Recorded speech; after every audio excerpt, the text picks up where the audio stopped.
মুতার ময়দানে যুদ্ধ শুরু হবে। নবীজি সাল্লাল্লাহু আলাইহি ওয়াসাল্লাম ফজরের নামাজের পরে বলছেন, তোমরা কে কে যুদ্ধে যাওয়ার জন্য প্রস্তুত আছো সকলে আমার খাতায় নাম লিখিয়ে দাও। সমস্ত সাহাবায়ে কেরাম উঠে দাঁড়িয়ে বলছে, লাব্বাইক ইয়া রাসূলুল্লাহ, আমরা আপনার সঙ্গে যুদ্ধের ময়দানে যেতে চাই।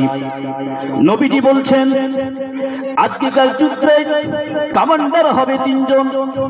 প্রথম কমান্ডার হবে আমার পালক পুত্র, নাম হলো তার যায়েদ বিন হারিস। দ্বিতীয় কমান্ডার হবে আমার চাচাতো ভাই, নাম হলো তার জাফর বিন আবু তালেব। আর তৃতীয় কমান্ডার হবে একজন সাহাবী, নাম হলো তার আব্দুল্লাহ বিন রওয়াহা। নবীজি বলছেন, আজকেকার যুদ্ধের তিনজন কমান্ডার আমি প্রস্তুত করে দিলাম, তোমরা সকলে চলে যাও, নিজের আত্মীয় স্বজনদের কাছ থেকে শেষ বিদায় নিয়ে তোমরা চলে এসো। তোমরা পাড়া প্রতিবেশী, আত্মীয় স্বজন, বাবা মা, ভাই বোন, বিবি বাচ্চা সবার কাছ থেকে তোমরা শেষ সালাম জানিয়ে এসো, তোমরা শেষ বিদায় নিয়ে এসো, তোমাদেরকে যুদ্ধের ময়দানে চলে যেতে হবে। তারপরে কি হলো? যায়েদ বিন হারিস বলছে, ইয়া রাসূলুল্লাহ, আপনি তো আমার বাবার মতো, মা আয়েশা আমার মায়ের মতো, আপনাদের কাছ থেকে সালাম নিয়ে চলে গেলাম, শেষ বিদায় নিয়ে চলে যাব, বাড়িতে যাওয়ার প্রয়োজন হবে না। তারপরে দ্বিতীয় কমান্ডার যে ছিলেন জাফর বিন আবু তালিব, ইনি হাঁটতে হাঁটতে বাড়িতে চলে গিয়েছেন বিবিকে শেষ সালাম দেওয়ার জন্য, বিবির সঙ্গে শেষ সাক্ষাৎ করার জন্য। গিয়ে দরওয়াজার কাছে দাঁড়িয়ে বলছেন, আসসালামু আলাইকুম ওয়া রাহমাতুল্লাহ। বিবিকে এসে সালাম দিয়েছেন। আমরা সকলে সালাম দিই তো? বাড়িতে যখন প্রবেশ করবেন সালাম দিয়ে প্রবেশ করবেন, সকলে বলুন ইনশাআল্লাহ। জাফর বিন আবু তালেব এসেছে, দরওয়াজার কাছে এসে স্ত্রীকে সালাম দিয়েছে। স্ত্রী সালামের উত্তর দিয়ে দরওয়াজা খুলে দেখছে আমার স্বামী দাঁড়িয়ে আছে।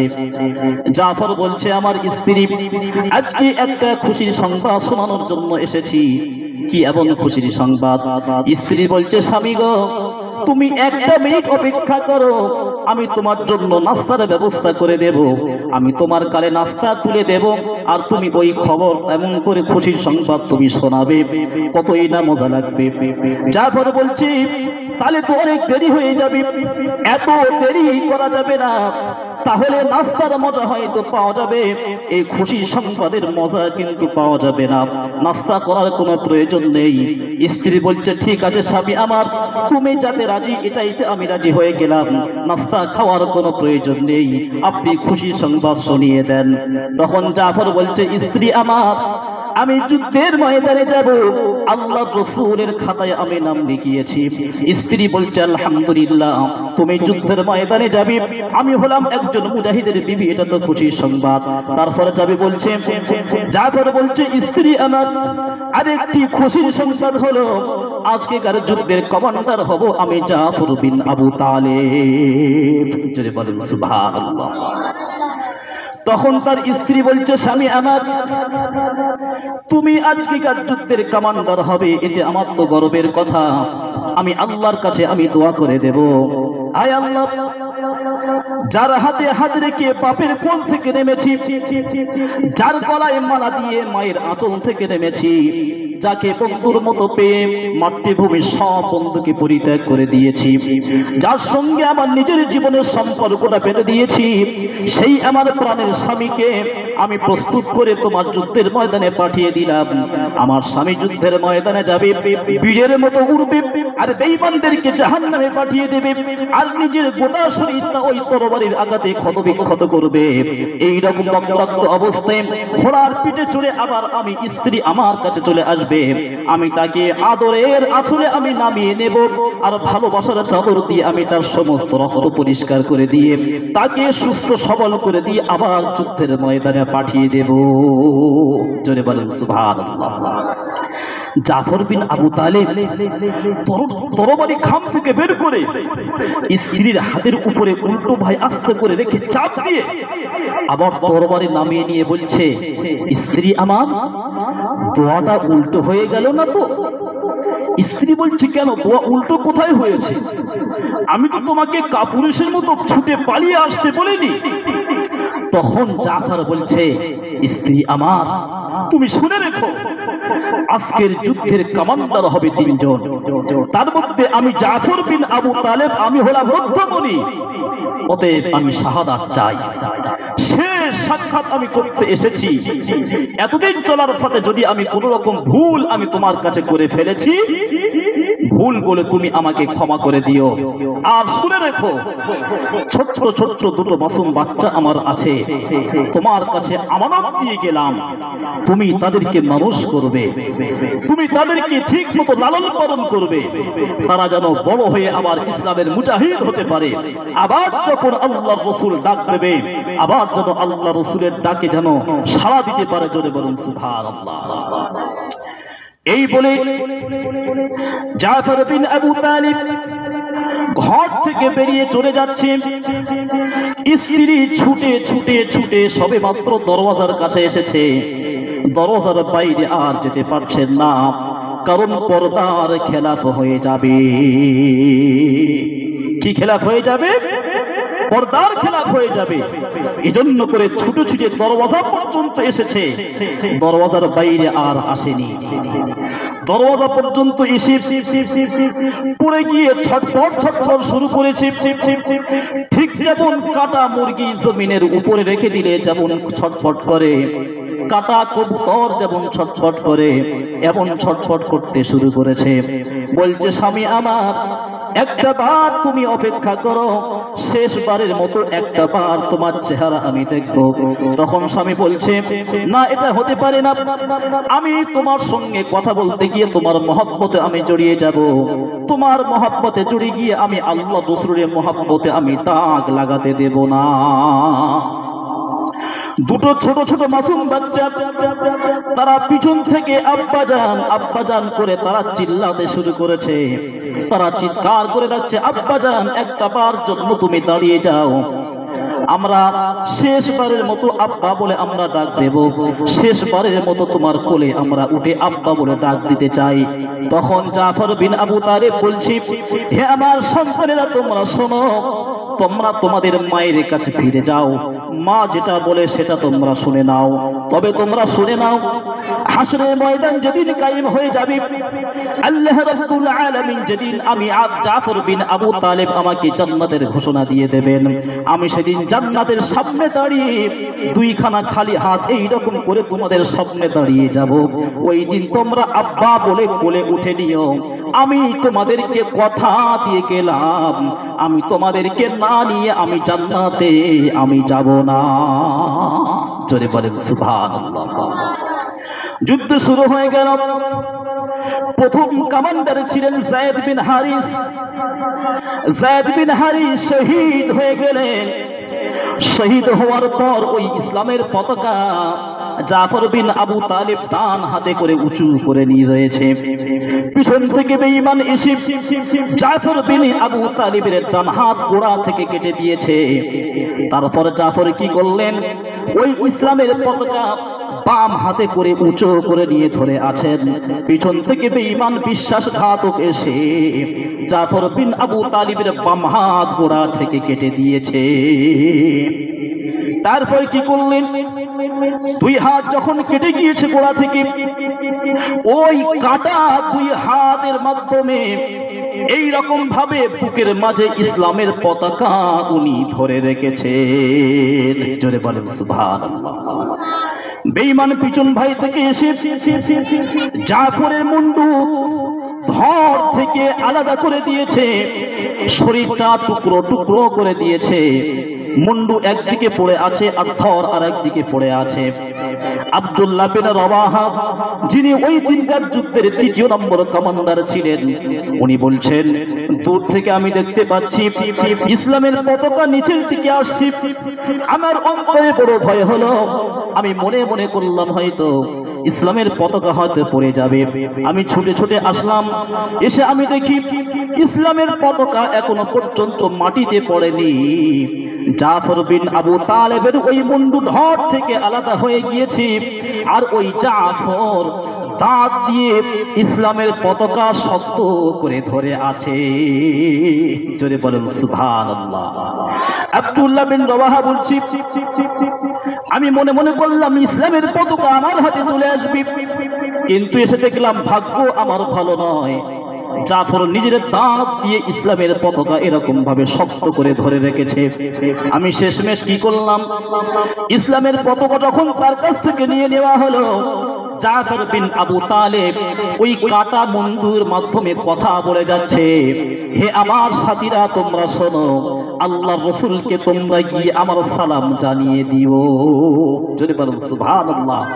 কাটা মুন্ডুটাকে বলছে, আল্লাহর রসুলের সঙ্গে তোমরা যখন মদিনায় সাক্ষাৎ করবে আমার সালাম তোমরা সেদিন জানিয়ে দেবে। আর শুনে রেখো, তোমরা আল্লাহর রসুলকে এই সংবাদ তোমরা জানিয়ে দেবে যে আমি জাফর বিন আবু তালেব, আমি দুনিয়ার আমার জীবনের শেষ নিঃশ্বাস পর্যন্ত আমি ইসলামের পতাকা উঁচু করে আমি ধরেছিলাম। তারপর কি হলো, আল্লাহর নবীর একজন সাহাবী নাম হলো তার আবু উবাইদা রাদিয়াল্লাহু তাআলা আনহু, উনি রাতের গভীরে উনি স্বপ্ন দেখছেন।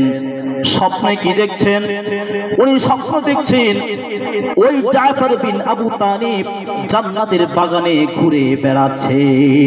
যদি বলেন সুবহানাল্লাহ। দেখলাম জাফর জান্নাতের বাগানে ঘুরছে। আমি জাফরকে জিজ্ঞেস করলাম, জাফর, স্বপ্নের মাধ্যমে আমি তাকে জিজ্ঞেস করলাম যে আল্লাহ তোমার সঙ্গে কি রকম ব্যবহার করেছে তুমি বলো। তখন জাফর বলছে, আল্লাহ পাক সর্বপ্রথম আমাকে জিজ্ঞেস করেছে, জাফর তুমি কি চাও? আমি তখন বললাম, আল্লাহ আমি যেটাই চাইবো আমি সেটাই আপনি দেবেন নাকি? আল্লাহ পাক বলছেন, হ্যাঁ তুমি যা চাইবে আমি তোমাকে দিয়ে দেব। আমি জাফর তখন বললাম, আল্লাহ আমাকে আর একটা বারের জন্য আমাকে মদিনায় ফিরিয়ে দেন। আপনার রসুল যখন আবার যুদ্ধের জন্য নাম লেখাবে আমি আপনার রসুলের খাতায়, যুদ্ধের খাতায় আমি নাম লিখিয়ে দেব। যুদ্ধের ময়দানে হাজির হব, বেঈমানদেরকে জাহান্নামে পাঠিয়ে দেব। বেঈমান আমার নাক কেটে ফেলবে, আমার গর্দান কেটে ফেলবে, আমাকে টুকরো টুকরো করে ফেলবে। ওই টুকরো টুকরো অবস্থায় আবার আপনার দরবারে আমি হাজির হব, আমি হাজির হয়ে যাব। শহীদ হওয়ার সময় যে মজা আমি পেয়েছি ওই মজা জান্নাতে আমি পেলাম না। যদি বলেন সুবহানাল্লাহ। শহীদ হওয়ার সময় যে তৃপ্তি আমি পেয়েছি জান্নাতের মধ্যে সেই তৃপ্তি আমি পাচ্ছি না গো আল্লাহ। এজন্য করে আর একটা বারের জন্য আপনি আমাকে মদিনায় পাঠিয়ে দেন, আবার আমি শহীদ হতে চাই। রব্বুল আলামিন বলছেন, শোনো হে জাফর, পরীক্ষা একবার মাত্র হবে, দ্বিতীয়বার পরীক্ষা হবে না।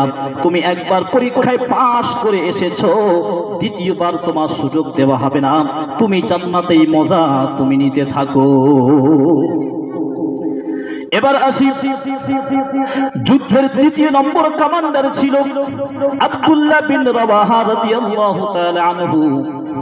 উনি গিয়েছেন বাড়িতে স্ত্রীর সঙ্গে শেষ মোলাকাত করার জন্য, স্ত্রীকে শেষ সালাম দেওয়ার জন্য বাড়িতে গিয়েছেন। গিয়ে দরওয়াজায় কান লাগিয়ে দেখছেন ওনার স্ত্রী কোরআনুল কারীমের তিলাওয়াত করছে। জোরে বলেন সুবহানাল্লাহ। কোরআনুল কারীমের তিলাওয়াত করছে। আমাদের বাড়ির দরওয়াজায় কান লাগিয়ে কিসের আওয়াজ শোনা যায়? কোরআনের আওয়াজ শোনা যাবে তো ইনশাআল্লাহ? সকলে বলুন ইনশাআল্লাহ। আব্দুল্লাহ বিন রাওয়াহা রাদিয়াল্লাহু তাআলা আনহু বাড়িতে এসেছেন। এসে দরওয়াজায় কান লাগিয়ে দেখছেন তার স্ত্রী কোরআনুল কারীমের তিলাওয়াত করছে। আস্তে করে সালাম দিয়েছে।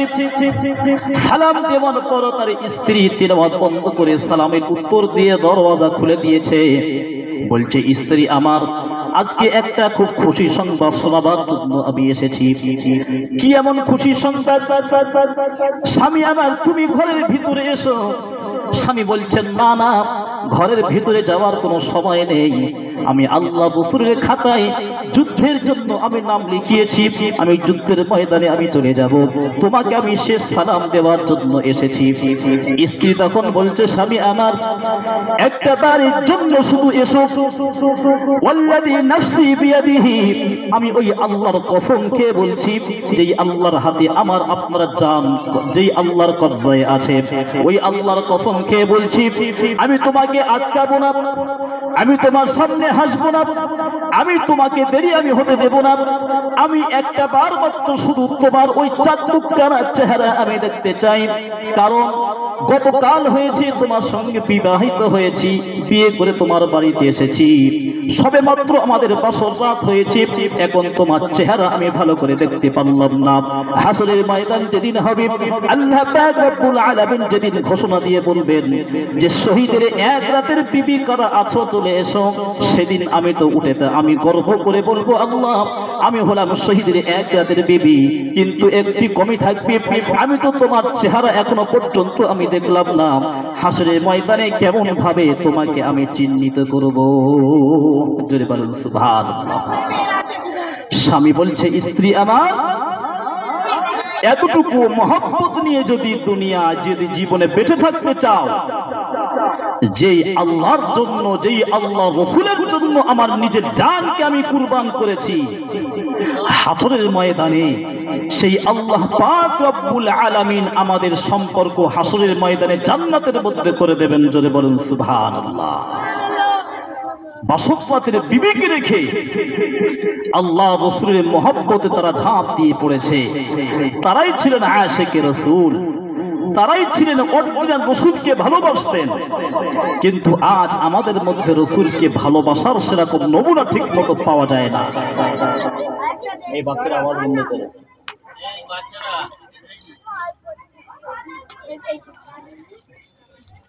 সেজন্য করে ভাইয়েরা আমার, আমরা আশিকে রাসূল হতে চাই। জি, আমরা সকলে আশিকে রাসূল হব। জোরে বলুন ইনশাআল্লাহ।